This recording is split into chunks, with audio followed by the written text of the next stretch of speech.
Well, good morning, everyone. Welcome to another episode of Transformation Tuesday. I'm super excited that you're in the room with me today, and I pray that your day has been blessed so far on this Tuesday. Pray that God is keeping you and that God is watching over your life. So I'm always super grateful that God gives me an opportunity to speak into the lives of other people. And so today, God has given me that opportunity to get again. And so I have some information that I believe that will be helpful, it'll be life changing, that I can share with you on today. But before we get into today's topic, we have to go over our definition of transformation. What is transformation? What is transformation? All right. So let's get into our definition. So transformation is the willingness and courage to grow, develop, and renew every area of my life that does not reflect the will, the wisdom, or the ways of God. So we say transformation, we say this weekly, it takes willingness and it also takes courage. I need to have both of those on full display. I need willingness and I also need courage. I need willingness and I also need courage. So today's topic, it's going to be really quick. It's not going to take us that long today. So get your pen and get your paper. I think that what we talk about today is really going to be impactful and may just be just a nugget for someone, right? Sometimes all we need is just a little bit of information to move forward in life. Sometimes it's just a little small areas of our life that we may need to tweak or make adjustments or accommodations. And so today we're going to talk about how to stay balanced. How to stay balanced. There's a plethora of ways, plethora of steps that we could talk about today, but I just want to talk about small steps, five small steps to help us stay balanced. Five small steps to help us stay balanced. All right. So I think where I want to start today is dealing with dealing with stigmas. Dealing with stigmas. If we were to develop balance in our life, right? First, we would need to define it. What do we mean by balance? And so I think, just over my years of experience, and some of the definitions that I've heard, and even some of the things that I've been taught about balance, weren't necessarily accurate, right? They weren't necessarily correct in the sense that we use them. So let me give you an example of what I mean. So most of the time, when people say your life should be balanced, what they mean is you have several areas of your lives and you should be spending equal amounts of time in the areas of your life that are important, right? So if I had my family, if I have my job, maybe if I have my hobbies, those are places where I would spend my time. So if I really loved my family, maybe my spouse or my kids, the idea would be that I would spend the most time there. Because there's this narrative that if you really love something, the way that you know that you love it is about by the way that you spend your time there, maybe the amount of time that you spend there. But how many of you know that's not true, right? I'm sure most of you watching me today have a family. Maybe you have a spouse, maybe you have children. You love your spouse, you love your children. But for most of us, we probably spend more time at work, right? We may spend 8 to 10 hours at work, maybe 8 to 15 hours, just depending on what we do. But it doesn't mean that we love our family any less because we're spending more time at work. We spend more time at work by necessity. By necessity. So sometimes when people are thinking about balance in their life, and if you're just joining us, we're talking about how to stay balanced. if most of us, if we think about balance in our life, we penalize and condemn ourselves if we don't spend as much time as we think we should in an area of our life that we really love, right? If we're going to follow the normal traditional definition. So a lot of times people are discouraged or sad and say, I want to spend, I wish I could spend more time with my kids. I wish I could spend more time with my family. Spending all the time at work. It must be that I really don't love my family. I really don't love my kids. And that's not necessarily true. All right. The fact that you go to work every day and you make it happen for your family is proof indicative that you do love your family. So equal time doesn't necessarily mean equal value. And I want to start with that premise. Equal time doesn't necessarily mean equal value. Your family is probably the most valuable thing that you have in your life. But just because you're not spending the same amount of time with them as you are at work does not mean that they are not valuable. All right. So in my experience, that working definition of balance isn't necessarily accurate. Right? To me, let me share what I think balance is more like. Let me share what I think balance is more like. So, has anybody ever been to the circus? Anybody ever been to the circus? Right? And in the circus, you may see a clown. Right? And that clown is maybe balancing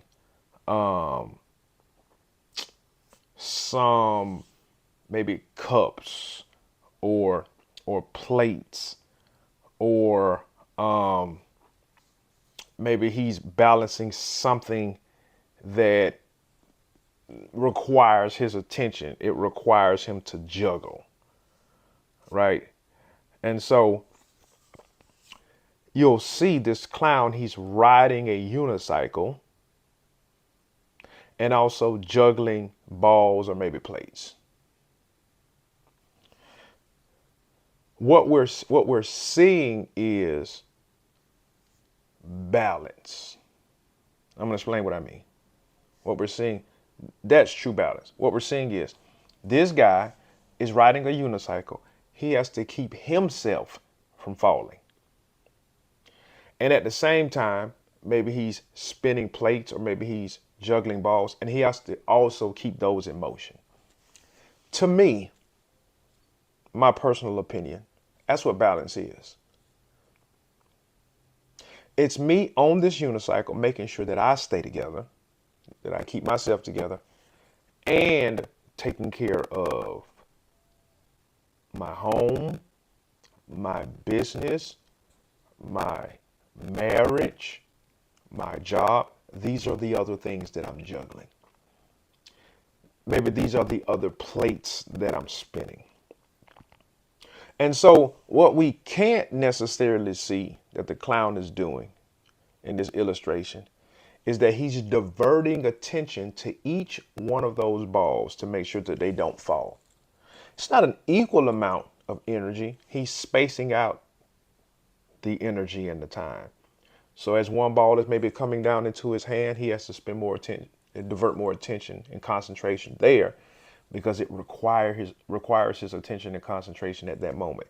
Maybe when that ball is in the air, it doesn't require as much attention and focus and concentration as the one that's getting ready to come down. He's learned to balance these items in his hands while at the same time balancing himself on a unicycle.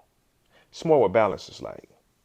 You got your kids over here, your marriage is over here, your business is over here. And your responsibility is to make sure that none of them fall.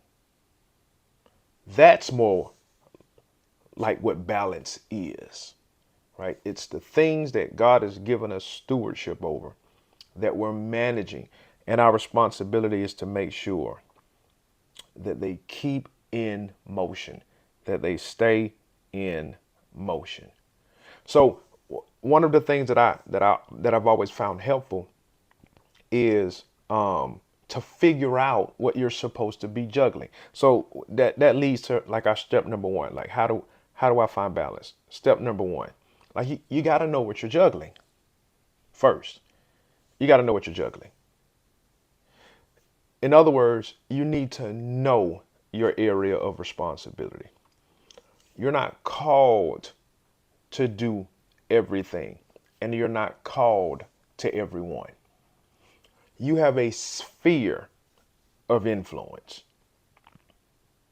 There are certain things that you are responsible for, which means that there are certain things that you aren't responsible for. So in order to be balanced, I need to know what I'm responsible for. What is it that's in my life that needs my attention, needs my focus, my concentration, and my energy? Unbalanced people don't know their areas of responsibility. That's why somebody can walk into their life and ask them to do something and they'll automatically say yes. Never thought about or considered the time and energy that it's going to take to do things that require their attention, their energy. And so what happens is they say yes to all of these things that are out of their area of responsibility. And when it's time to get to the things that they should be attending to, there's no time, there's no attention, there's no concentration, there's no energy, right? We are not called to everyone, and we are not called to everything. You are called to someone, and you are called to something, but not everyone and not everything. I think we ought to develop the 10th spiritual gift. The 10th spiritual gift to me is the ability to say no. To say no. I know a lot of us by nature are placaters. We're people pleasers. We get our approval by saying yes. But I want to show you something here because I learned this. I learned this about 10 years ago because I had a placating personality, wanting to just say yes. I learned that if you ask me to do something and I don't want to do it or I shouldn't do it, and let's say I do it anyway, right? When I do it, what I did was I said yes to you, but at the same time, I said no to myself. I said yes to you and what you wanted, but at the same time, I said no to me. And so I had to ask myself the question, why is it okay to say yes to other people when I shouldn't and say no to me when I shouldn't? I should be saying yes to me and no to you when it's appropriate. Why does it feel okay to give in to demands and requests? Why does it feel okay even though it's not right? Most of us have a placating personality. We've learned to sacrifice ourselves, to become martyrs at the expense of other people's needs. And I'm telling you, if you want to have a balanced life, it's not healthy. You have to know what's your area and what's not. I think one of the worst things that we've learned to embrace is the idea that we should be a jack of all trades and a master of none. It's not true. There's nothing wrong with being versed in multiple areas of life, but there ought to be something that people know you for. You can do a lot of things because you're gifted, but what do people know you for? If there is an issue, if there is a problem, right? What would they call you for? There's no sense in anybody calling me if somebody needs surgery. I'm not a doctor. Right? No one should be calling me, right? Because they have a problem with their taxes. I'm not an accountant. Right? That's out of my area.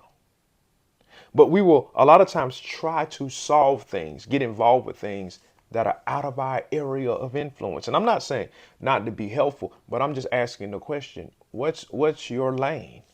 What's your area of responsibility? When you know what you're supposed to be doing, you know what you're not supposed to be doing, right? So I have to find out my area or areas of responsibility. That is probably the most important point that I can bring out today.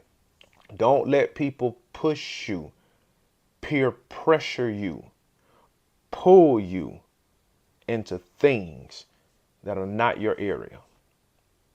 All right. Number two, you got to guard your time and energy.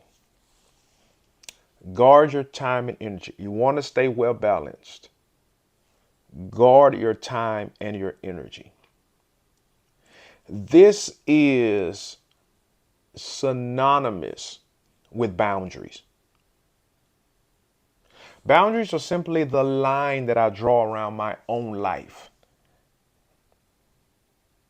It gives me an indication of what I should let in, what I should let out, who I should let in, who I should let out, what doesn't come in, what doesn't go out, who doesn't come in, who doesn't go out.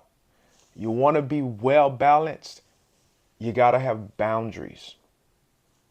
You got to have boundaries because everything that you do in life requires time and energy. Everything that you do in life requires time and energy. Even sleeping requires time and energy. And I do not have an infinite amount of time and energy. I know younger people feel like they'll live forever.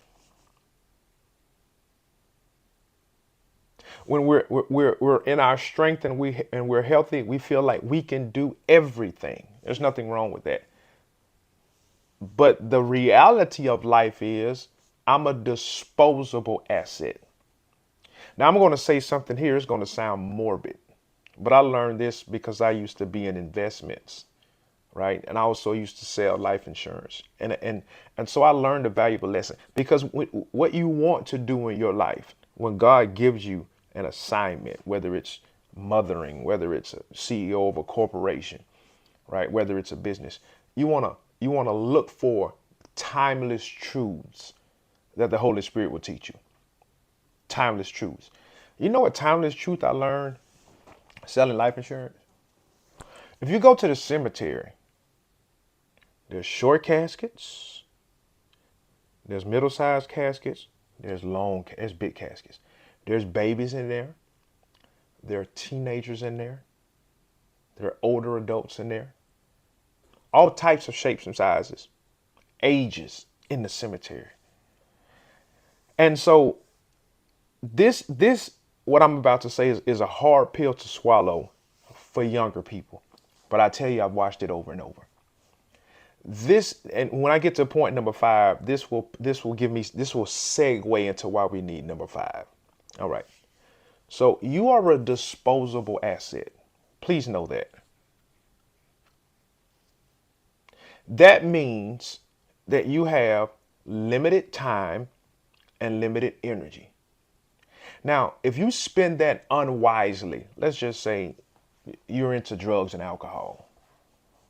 Like there's no safe way to really put drugs and alcohol in your body and not put yourself at risk. I'm just using that for an example because I've been there and done that, right? So you're bringing yourself closer to an end, right? Let's use another example. Let's just say you're overworked. You do things for people that they should do for themselves. You spend your time and energy using it in spaces where people are irresponsible. Because time wasters and time thieves don't mind using your time and energy for their benefit and gain. Let's just take those two examples, right? What will happen is you will die. We're all going to die, but this will speedily bring you to your death. You will die. And guess what will happen? Your family, your friends, your relatives will mourn you. And 3 months will go by, and 6 months will go by. And then around a year or so, they'll be over you. Your spouse will move on and start looking for someone else. Your kids will be okay. They'll move on. And life will go on whether you're here or not. For some odd reason, people believe that life will stop once they're gone. Everybody will have gone about their life. They've guarded their time and energy, used up yours, and then moved on. That hit me like a ton of bricks. I said, wait a minute. Wait a minute. Is it really my responsibility to kill myself helping other people?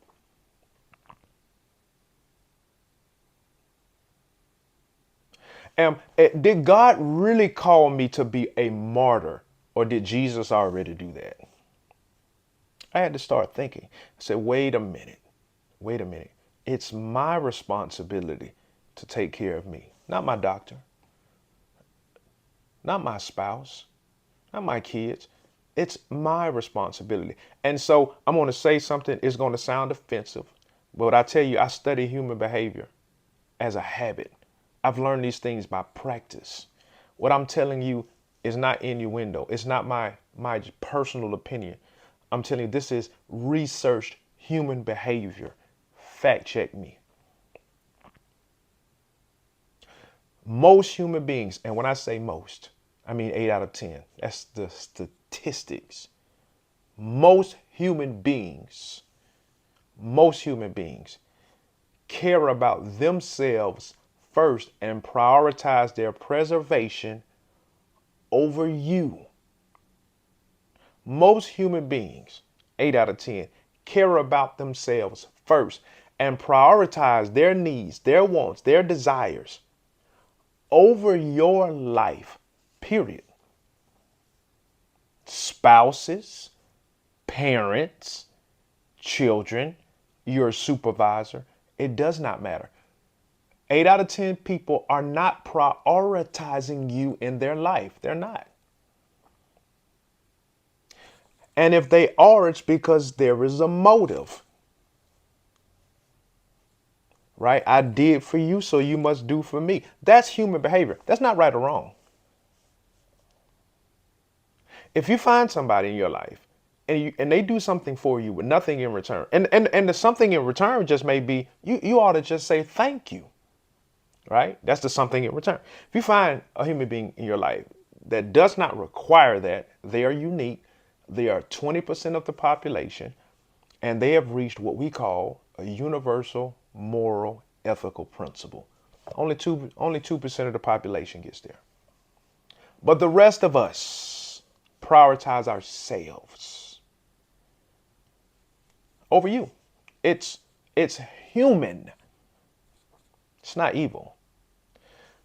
So when you know that, you now take on the responsibility to say, wait a minute, everybody's taking care of themselves. I got to take care of me. Or people will use you up.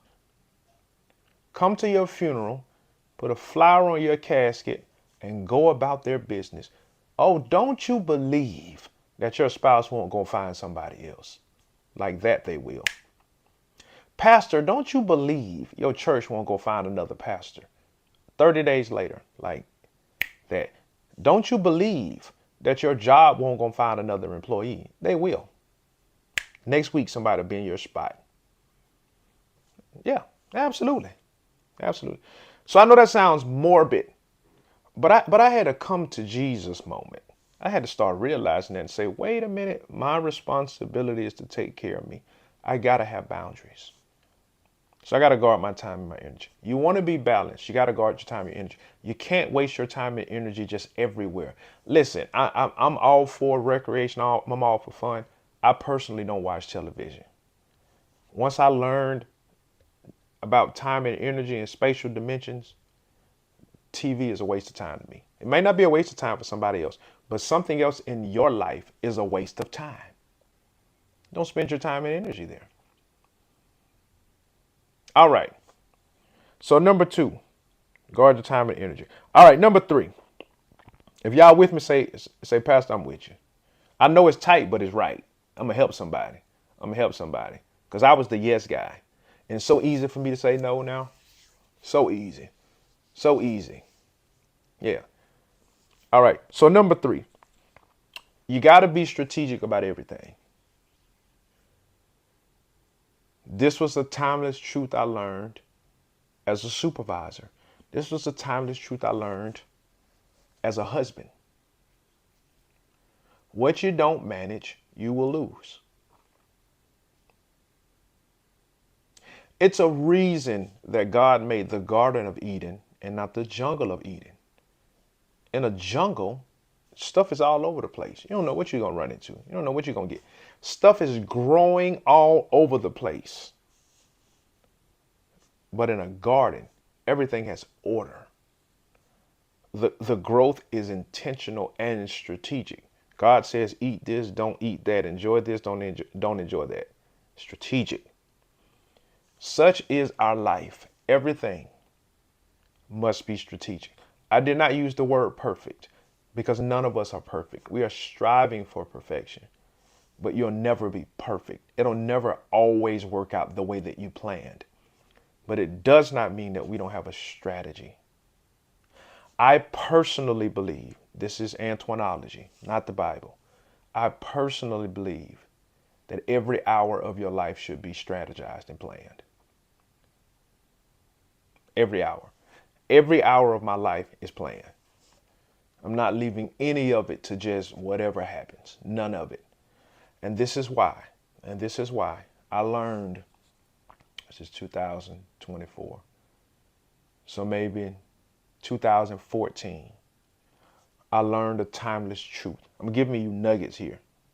I learned a timeless truth that there is a difference between my life and my lifetime.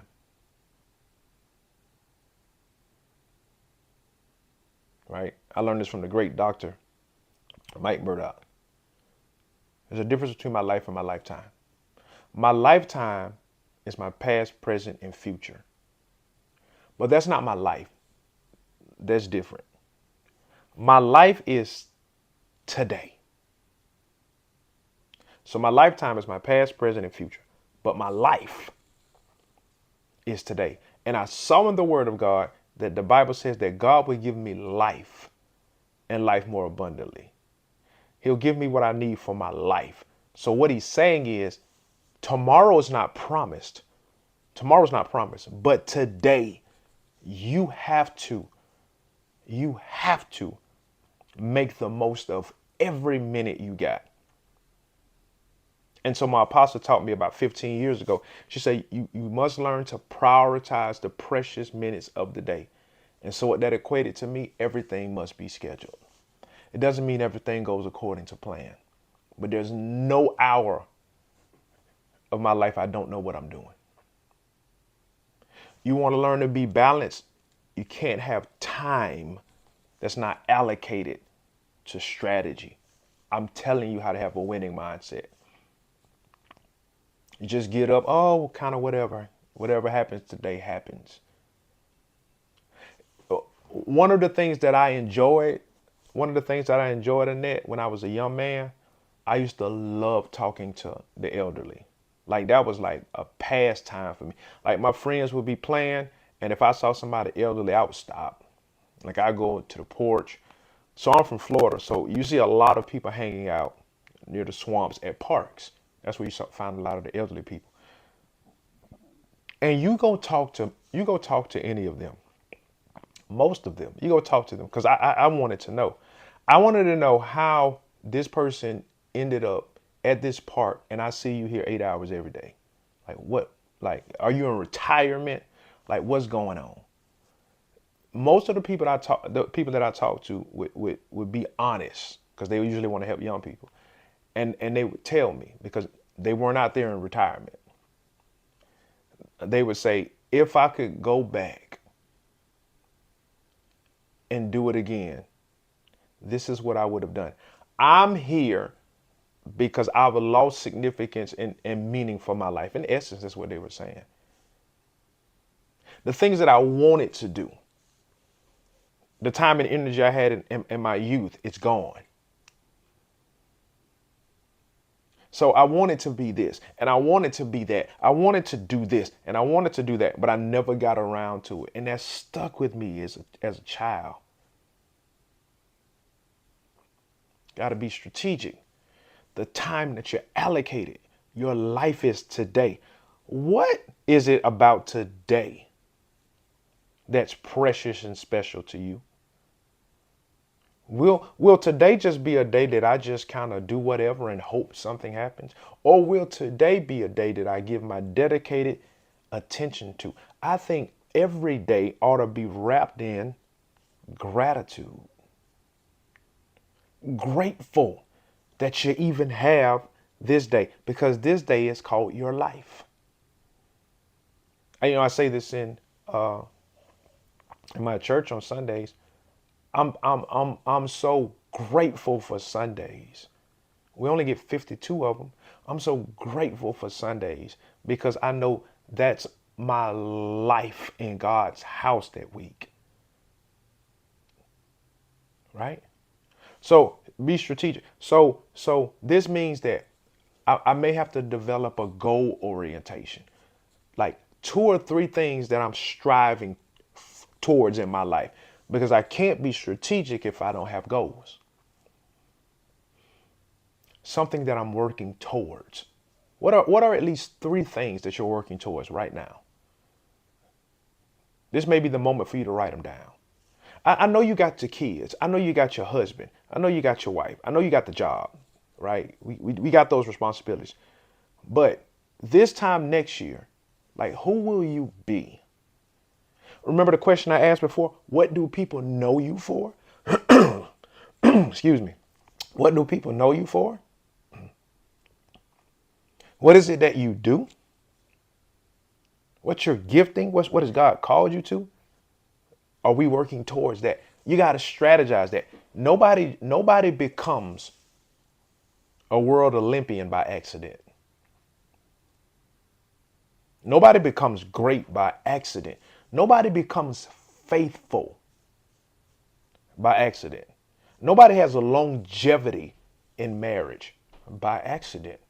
Nobody becomes a good parent by accident. Nobody's a great CEO by accident. It's all strategic. It's all strategic. It's all a plan. And if you're in a relationship with somebody, a business relationship, an intimate relationship, a pastoral relationship, and that person isn't strategic, it's a red flag. You probably need to make some adjustments. You're gonna have to start making some moves. And you become the strategist. All right. Y'all excuse me.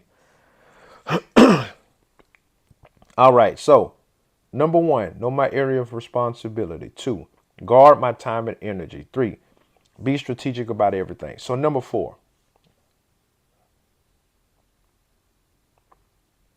Number 4.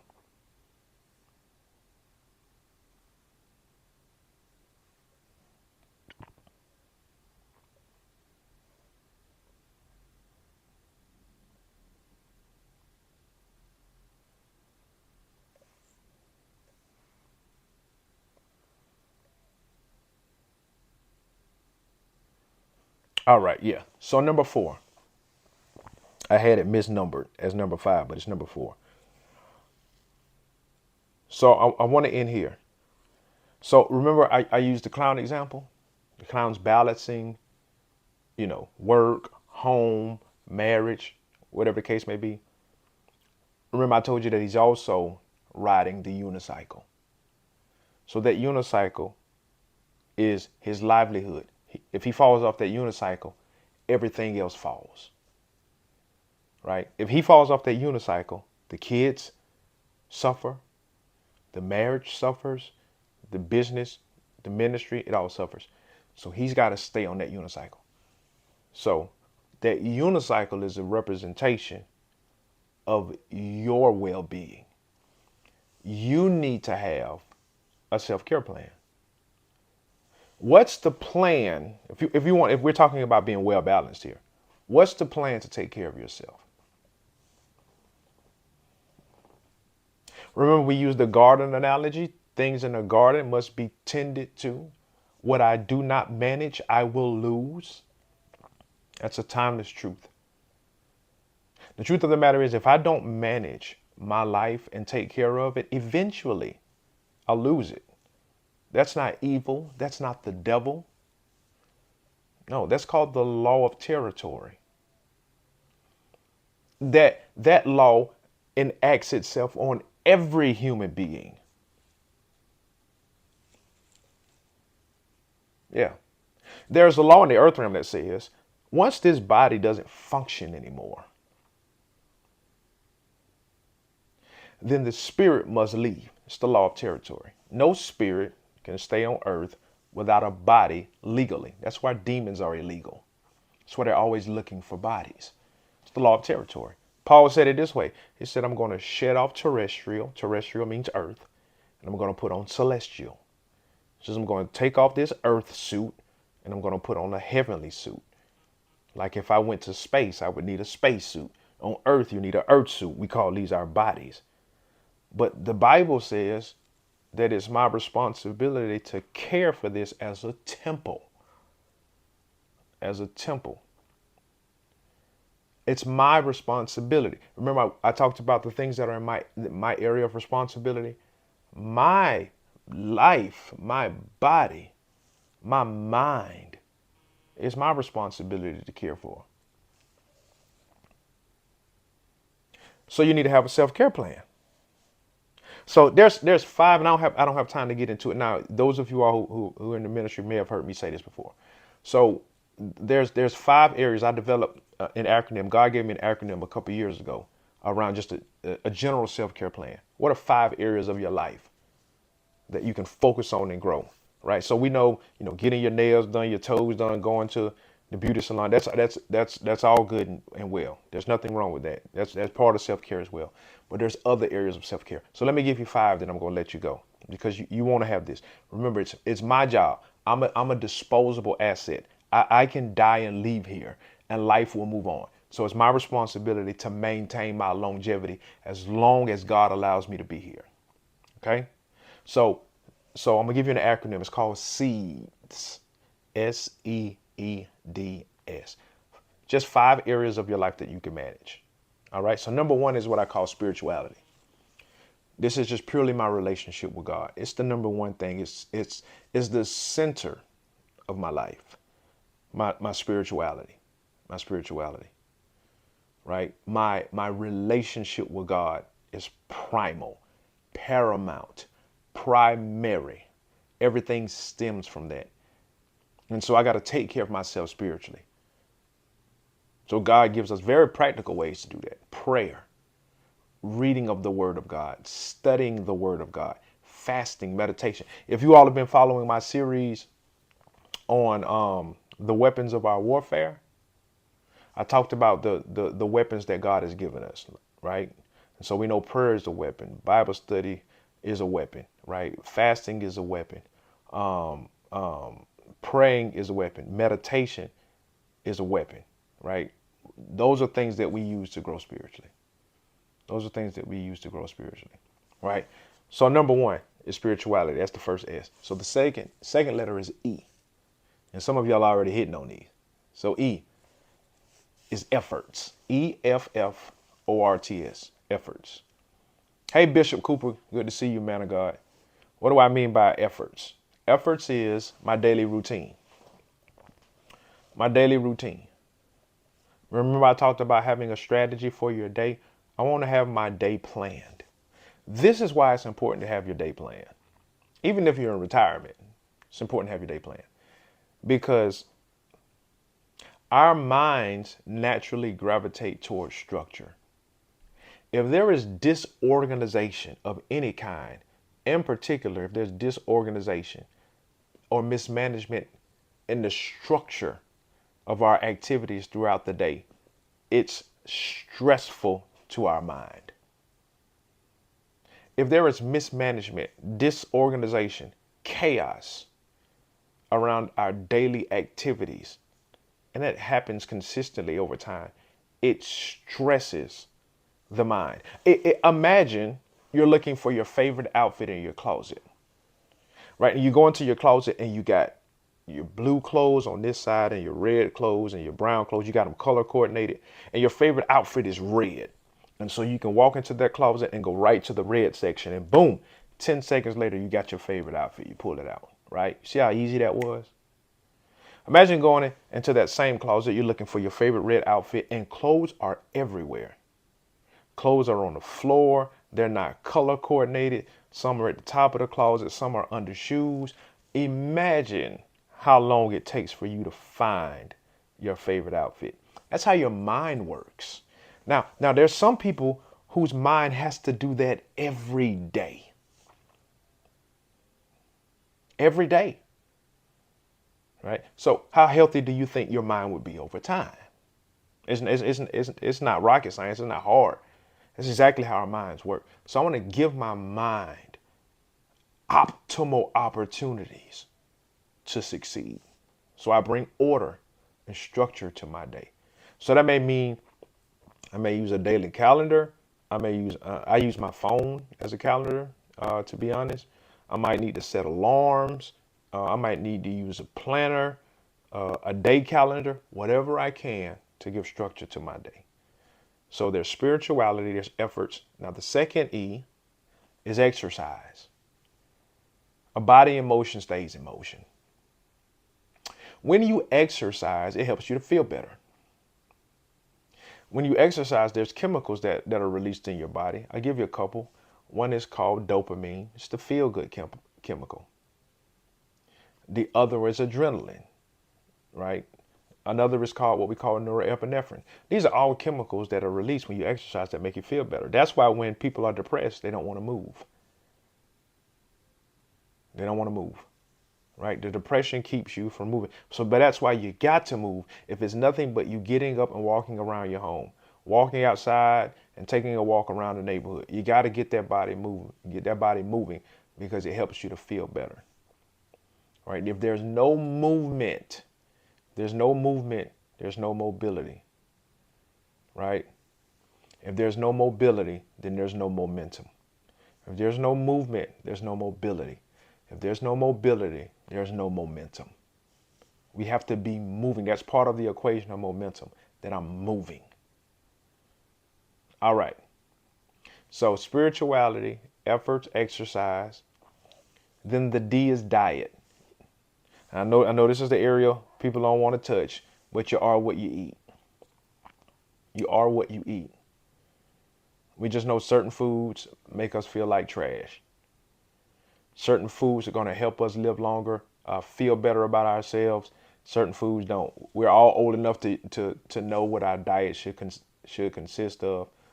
I would advocate, if it's a struggle for you, get a nutritionist and an accountability partner. But don't let food kill you, because it will, especially the foods that we eat in this country. All right? Especially the foods that we eat in this country. All right. So spirituality, efforts, exercise, diet, and the last one is sleep. Sleep. You got to get good sleep. Got to get good sleep. Why? Because you have something in your mind that helps control your mood. You have something in your mind that helps control your mood. And so if you don't have regular sleep, it makes it hard for this thing in your mind to regulate your mood. So on average, people need 8 hours of sleep. That's the average for humanity. But we all individually require different levels of sleep. So somebody may need 6, somebody may need 10, somebody may need 9, right? Somebody may need 8. You got to find out what your intervals are. So Why that's important? Because your body is looking for that time every day. So let's say you do 10 one night, you do 2 another night, 4 another night, 3 another night. You know, all the stuff we did in college. By the time you cross over the age of 30, that part of your brain that I said that's responsible for helping you to manage your emotions, it gets thrown off. It gets thrown off. So now, because of those irregular sleep patterns, you're grouchy. You can't perform well. You don't have enough energy to perform tasks. You start experiencing physical symptoms, physical illness, because that begins to affect your health. So it's important for us to find out what our time is and stick as close as we can to that every day. Pastor, you don't know I got a bunch of stuff going on. Everybody's got stuff going on. You got to take care of yourself. You have to take care of yourself. That was good in college. But when you cross over the age of 30, your sleep really matters. And the statistics have shown, research has shown, people who have poor sleep patterns don't live as long. That's the facts. That's the research. That's the statistics. All right. So you got to have a self-care plan: spirituality, exercise, efforts, diet, and sleep. All right. So quick recap. How do I stay balanced? Number one, I want to kill the stigma. Know my areas of responsibility. I'm not called to everybody. I'm called to somebody. I'm not called to everything, but something I'm called to. I want to guard my time and energy. There's time thieves and time stealers out there, time wasters. I want to be strategic about everything. And I want to have a self-care plan. I want to have a self-care plan. All right. All right. I hope that has been helpful to you all. And I hope that it's something that you can use in your own personal life. I believe that it's God's will for us to stay balanced in our life. And I believe that the balance in our life, having good balance, is what will help us to be effective and to be efficient and to better serve ourselves and the people around us. God wants you to live out the number of your days, but we must use the wisdom of God. We must use the wisdom of God in order to live out what God has decreed. In order to live out what God has decreed. All right. Thank you all so much for watching this episode of Transformation Tuesday. We'll be back here again next Tuesday, 7:30 a.m. Central Standard Time. Love you all. You all take care and you all be blessed.